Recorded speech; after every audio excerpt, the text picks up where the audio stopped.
Bonsoir Léa.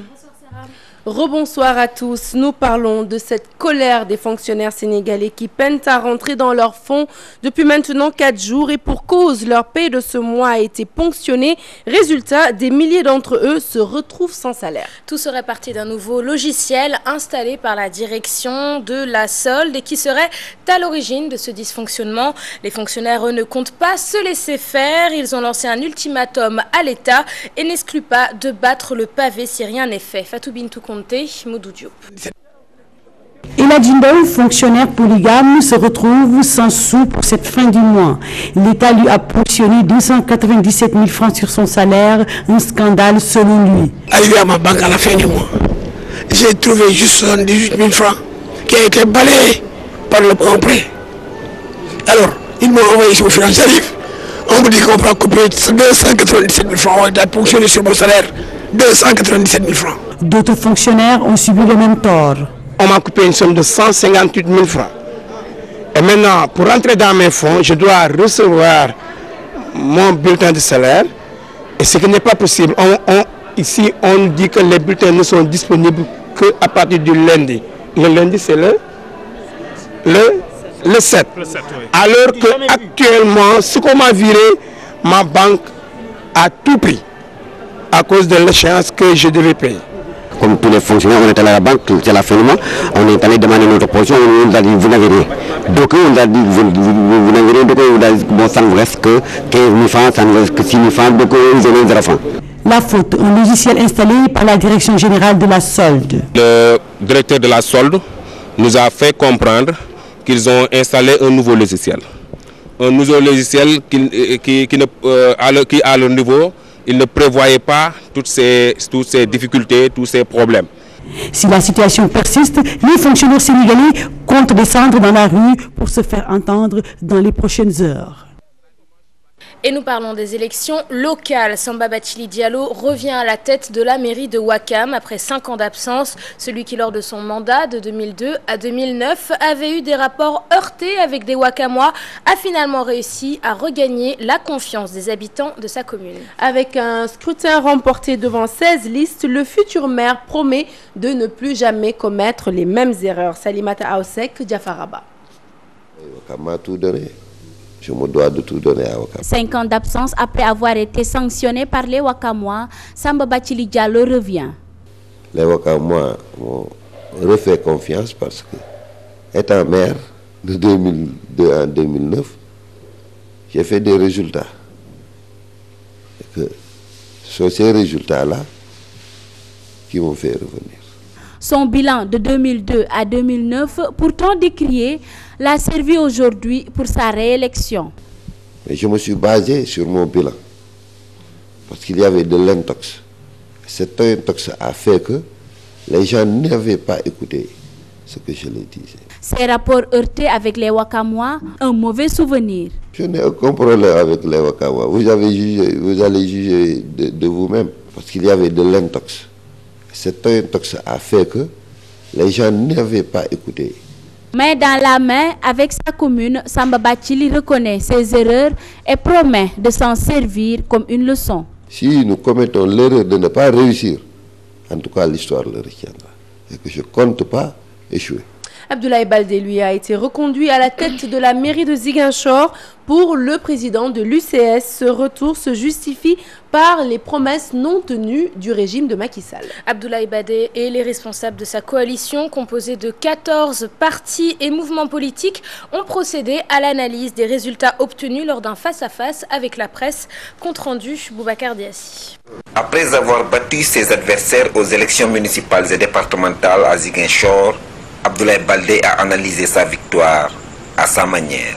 Le résultat que nous avons obtenu, il a été grâce à l'appui des populations de Ziguinchor, qui ont fait preuve de maturité malgré les promesses mirobolantes de l'autre côté, promesses qui ont été faites depuis juin 2012 et qui n'ont pas été suivies d'effet, réitérées en mars 2014 à l'occasion du lancement du PPDC, donc qui n'ont pas suivi d'effet.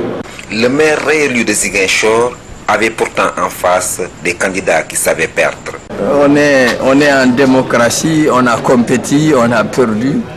c'est tout à fait normal qu'on félicite le maire pour sa victoire. Je félicite aussi notre adversaire, mon cousin Abdoulaye Baldé, pour sa victoire et je lui souhaite mes meilleurs vœux de réussite pour répondre aux attentes du mieux vivre, de paix et de développement des Ziguinchorois. Abdoulaye Baldé à ses adversaires. Je voudrais surtout me réjouir de l'attitude républicaine de mes adversaires, de dire que c'est vrai que les populations nous ont choisis, nous allons tout faire pour que nous puissions en tout cas mériter cette confiance et que nous ne pouvons pas nous seuls construire Ziguinchor.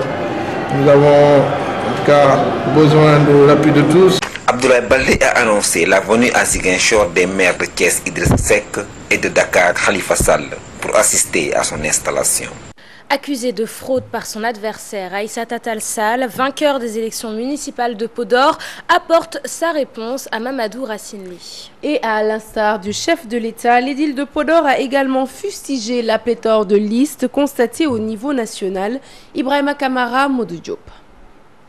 Assiste à présent aux prolongations des élections locales de la commune de Podor. Aïssata Tall Sall apporte aussi à la réplique suite aux contestations de la tête de liste de la coalition Andi Ligueyel Podor de Mamadou Racine Sy. Ce procès verbal dit qu'il y a 447 qui sont inscrits. 447. Il y a eu 265 votants, presque la moitié, alors qu'eux ils disent le contraire. 265 votants. Sur ces 265 votants, il y a 3 bulletins nuls et il y a 262 suffrages exprimés. Où il y a mentionné ici qu'il y a plus de votants que d'inscrits. C'est des balivernes. Ce n'est pas vrai. Et ce procès verbal, il est signé par tous les représentants, dont celui de la coalition Andi Ligueyel Podor, qui n'a émis aucune observation. C'est ce PV qui les empêche de dormir. Le tribunal départemental de Podor, ce n'est pas le conseil national du patronat. La mairesse de la dite localité fustige la pléthore de listes constatées au niveau national, l'éclatement des partis et coalitions. Au niveau local aussi, l'avocate tire le bilan. En tout cas, moi je ne trouve pas normal qu'on demande une caution à un président de la République. On a combien de candidats? Au maximum 14, pour ce qu'on en sait jusque-là. Le maximum de candidats qu'on a, c'est 14. Et qu'on ne demande pas de caution à autant de listes que l'État doit confectionner et mettre en place.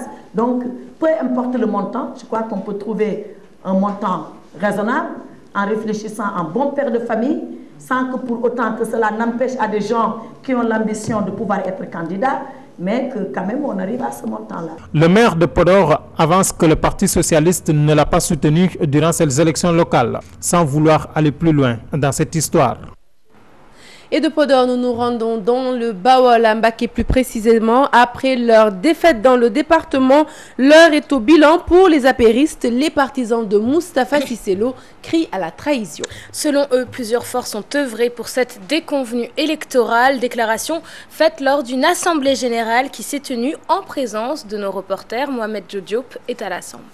Après la débâcle de la coalition Benno Bokk Yakaar dans le département de Mbacké, les partisans du président de la République cherchent les véritables raisons d'une telle défaite. Le président Moustapha Cissé Lo était très engagé. Il a beaucoup fait pour le parti. Et même au dernier moment, les sondages ont montré que c'est Benno Bokk Yakaar qui va gagner les élections. Mais à la suite, moins de 24 heures, un des députés de l'APR a publié ou bien est allé à la radio pour demander à tous les militants de voter contre la liste Benno Bokk Yakaar. Ici à Touba, par exemple, des responsables qui sont au Conseil économique, social et environnemental, le président leur a donné des moyens et leur a nommé, et ces responsables aussi ont milité pour que Benno Bokk Yakaar ait l'échec dans le département. Au-delà de cette conjonction de forces visant surtout à faire partir le coordinateur départemental Moustapha Cissé Lo, ces apéristes dénoncent l'attitude de la tête de liste proportionnelle du scrutin départemental, l'actuel président du conseil rural de Touba Abdoulahat Ka. Il dirigeait la liste proportionnelle de Benno Bokk Yakaar dans le département. Mais il n'a aucun égard pour le président de la République Macky Sall. C'est la raison pour laquelle il n'a pas battu campagne comme à l'occasion de la dernière présidentielle avec Abdoulaye Wade. Pourtant, Abdoulahat Ka a bénéficié de moyens conséquents pour ces élections. À Touba, ces élections municipales ont accouché d'un nouveau record. 46% des électeurs ont déposé un bulletin blanc dans l'urne à la place de la liste unique de Benno Bokk Yakaar.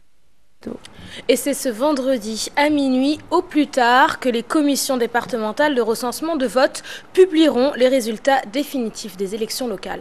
Des résultats que certains candidats contestent déjà. Ces derniers prévoient de déposer des recours. Seulement voilà, de nombreux recours déposés par le passé ont été déclarés irrecevables par les tribunaux. Pour l'avocat Abdoulaye Babou, cela s'explique par l'incapacité de certains requérants à rédiger un recours. Chérif Dia, Mohamed Dia.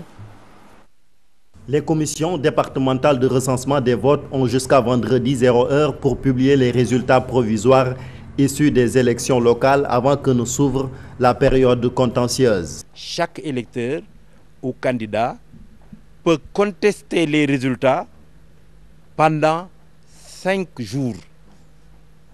Ça, c'est pour les municipales. Pour les départementales, chaque électeur ou candidat peut contester les résultats pendant 8 jours. Mais le préfet lui-même peut contester les résultats. Mais il suit une démarche parallèle. Des recours sont annoncés dans certaines localités, mais Maître Abdoulaye Babou, qui avait défendu le contentieux du PDS au local de 2009, constate que beaucoup de partis et coalitions de partis ne savent pas comment rédiger un recours. Il leur livre ses conseils. La loi dit il faut relater les faits et les moyens sur lesquels vous vous fondez. Je conseille aux futurs contestataires qui veulent attaquer les décisions de la commission provisoire de s'attacher les services d'un avocat, c'est mieux. La loi électorale permet également aux requérants de saisir en appel la Cour suprême, une requête qui n'empêche pas l'installation des conseillers déjà élus. La Cour d'appel statue en premier ressort. Si vous n'êtes pas content aussi, la loi vous permet de saisir en appel, cette fois-ci, la Cour suprême. En matière électorale, la Cour d'appel statue comme une juridiction de 2e degré d'appel. Quid maintenant des gens qui étaient déjà élus? La loi dit les gens qui sont déjà élus sont installés dès la proclamation des résultats provisoires. L'histoire montre que les recours déposés ont rarement abouti à la remise en cause des premiers verdicts du scrutin. Nous parlons du Ramadan à présent, diabète, hypertension, des maladies difficiles à associer avec le jeûne, même s'il est très courant de voir des malades prêts à tout pour accomplir leur devoir de musulmans. Dans tous les cas, malade ou pas, il est conseillé aux jeûneurs d'adopter une alimentation équilibrée. C'est l'avis de spécialistes de la santé qui ont organisé une rencontre intitulée Jotayu Snipes. Fatima Taba, Tierno Romendi. Le diabète et l'hypertension artérielle, deux maladies chroniques qui ne riment pas toujours avec Ramadan. Les diabétiques ne devraient pas tous jeûner durant le mois de Ramadan. Le mois de Ramadan appelle à certaines modifications dans les habitudes alimentaires, dans le mode de vie, qui peuvent avoir des conséquences sur le diabète. Les diabétiques qui sont traités par l'insuline ne devraient pas jeûner, parce qu'il y a un risque accru d'hypoglycémie. Le mode de vie qu'on a actuellement, qui est un mode de vie qui favorise, disons, la survenue d'une hypertension artérielle. Donc c'est l'obésité, c'est le fait de manger gras, trop salé. Et le Ramadan peut permettre d'une certaine façon de corriger cela. Pour les personnes vivant avec ces maladies, il est obligatoire d'assainir son alimentation. Avoir 3 repas réguliers, mais équilibrés. Et on insiste beaucoup sur ce mot-là. Repas équilibré veut dire quoi? Veut dire ni trop gras, ni trop sucré, ni trop salé. Les gens à la rupture du jeûne, ils sont peut-être obnubilés par la faim et donc ils mangent de façon très copieuse. Et donc ça peut favoriser la survenue d'un certain nombre d'accidents cardiovasculaires. La plupart des personnes atteintes de maladies chroniques sont exemptées du jeûne mais doivent s'acquitter du kafar. Ceux qui sont malades ne sont pas obligés de jeûner. C'est le Coran qui le dit. Cependant, ils devront s'acquitter de l'aumône. Cette rencontre initiée par le SNEPS est un cadre d'échange entre population et professionnels de la santé. Et Jotaay SNEPS s'intéressera également à d'autres sujets. Le mois de Ramadan, d'intenses moments de prière et d'abstinence pour les musulmans, 30 jours durant lesquels les fidèles ne ménagent aucun effort pour être conformes aux piliers de l'islam. Et du côté des femmes, il est courant de constater un changement radical dans leur port vestimentaire ou encore leur coiffure. Fatima Cham, Younous Diata. Le constat est unanime. Les premiers jours du mois de Ramadan, ces tenues sexy sont rangées au placard par les femmes. Ces dernières enfilent leur tunique traditionnelle durant le mois béni. Chaque personne a son choix de porter ou de ne pas porter des tenues traditionnelles. Ce n'est qu'un mois. Donc, on peut faire des efforts en portant des tenues traditionnelles.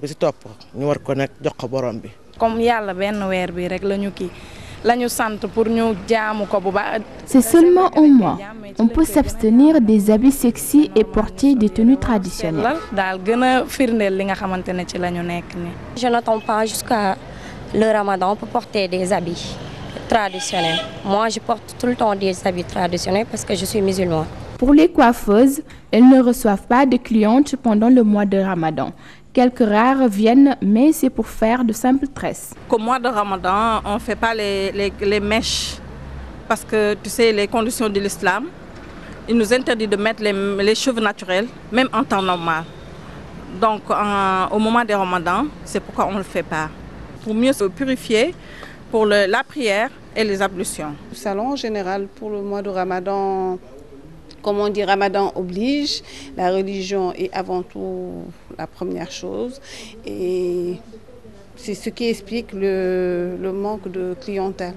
Et puis, bon, de temps en temps, le week-end, le samedi, le dimanche, avec les conférences qui se déroulent, parfois on a des clientes, les rares clientes qui viennent, c'est pour juste faire soit des torsades ou des renversés. Chasser le naturel, il revient au galop. Le Ramadan dure un mois et la jante féminine pourra-t-elle tenir le coup pendant ces 30 jours de diète et de dévotion? À présent, cette information assez triste qui est tombée dans l'après-midi. La mort de Sidignan, artiste comédien. Il est décédé des suites d'une longue maladie. Le défunt a beaucoup contribué à la promotion du théâtre sénégalais. Il a participé au tournage de la pièce Le Sacre de Tchedo ou encore Gorgorlou de Moussa Sen Absa et Cœur Baïdam de Pape Faye. Entre autres, Sidignan a fait sa dernière apparition sur les planches dans le film du réalisateur Nicolas Sawalo Cissé intitulé Mbabus, le terreau de l'espoir. Le défunt artiste comédien sera inhumé à Touba. Le groupe Futur Média présente ses condoléances à sa famille éplorée et au monde du théâtre. Artiste talentueux, génie du théâtre, homme intègre, les qualificatifs ne suffisent pas pour marquer sa spécificité. Sidignan, artiste comédien, nous a quittés ce matin à Dakar. Nicolas Sawalo Cissé, le dernier réalisateur à avoir travaillé avec l'artiste, se rappelle d'un homme multidimensionnel et d'un être au grand cœur. Nous l'écoutons. Il est au micro de Dissa Prera. Et c'est parti pour la page des sports. C'était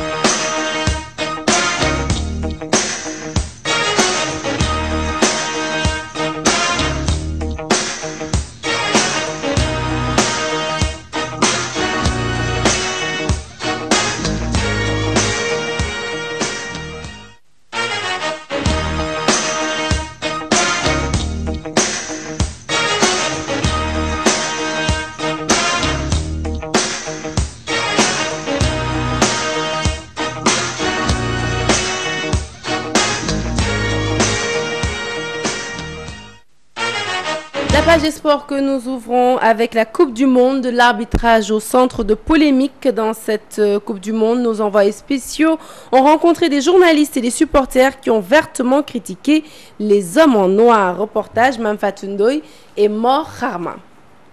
Quart de finale Coupe du Sénégal, le Casa Sport est aussi en demi-finale. Il a battu l'US Gorée 4-1 après prolongation. Je vous propose de suivre à ce propos l'entraîneur du Casa Sport, Demba Ramatan Ndiaye. Apparemment, vous l'aurez sans doute remarqué, de petits soucis techniques avec cette fin d'édition. Ce journal est donc terminé. Merci de l'avoir suivi. Prochain rendez-vous de l'information, le tout en images à minuit. L'info qui continue sur votre site www.gfm.sn et vous aurez bien entendu, comme tous les jeudis, Lichi Penchemi avec Raj Hassan Gueye. Merci de nous avoir suivis. Merci Léa. Merci Sarah. Agréable fin de soirée sur cette antenne. À demain. Au revoir.